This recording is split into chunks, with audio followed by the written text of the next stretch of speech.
नमस्कार मैत्रिणींनो, आज आपण बनवतो आहे शेपूची भाजी. कशी बनवायची मी तुम्हाला दाखवत आहे.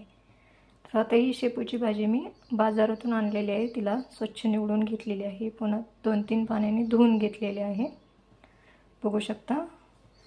त्याच्यासाठी घेतलेला आहे टोमॅटो, लसणाच्या 5-6 पाकळ्या, बटाटा, थोडासा हिरव्या मिरचीचा ठेचा आणि डाळ तांदूळ भिजवून घेतलेले आहे.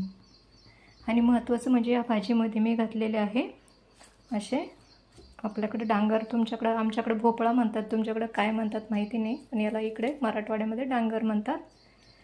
तर ही डांगराची अशी पानं धुवून स्वच्छ करून चिरून घेतलेले आहेत. बघू शकता. तर ठेवलेलं आहे कढई, त्याच्यात टाकलेलं आहे तेल, त्याच्यात टाकले थोडेसे जिरे, त्याच्यात टाकलं आपण थोडासा चॉप केलेला लसूण, नंतर टाकूया बटाटा,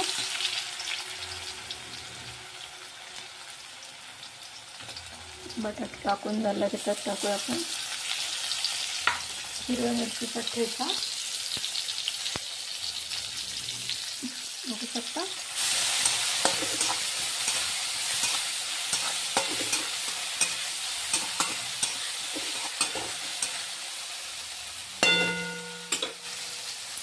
त्याच्यात टाकतो टोमॅटो,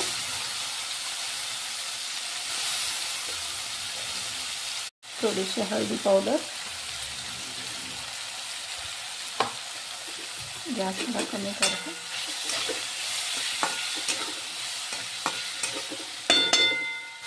नंतर टाकूया डाळ,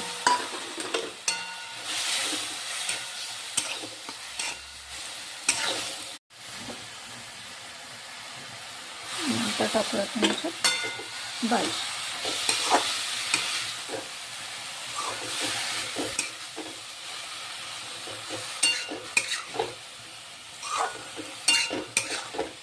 बघू शकता किती सुंदर अशी दिसते भाजी आपली. खूप छान होती मैत्रिणींनो ही भाजी. तुम्ही एकदा करून बघा. आमच्या कोल्हापूर साईडला याला महालक्ष्मीच्या टायमाला अशी भाजी बनवली जाते. गौरी गणपतीचा सण असतो ना, त्यावेळेला अशी भाजी बनवली जाते. बघू शकता. अशा प्रकारे आपली भाजी तयार झालेली आहे मैत्रिणींनो. एकदा ट्राय करून बघा, नक्कीच आवडेल तुम्हाला.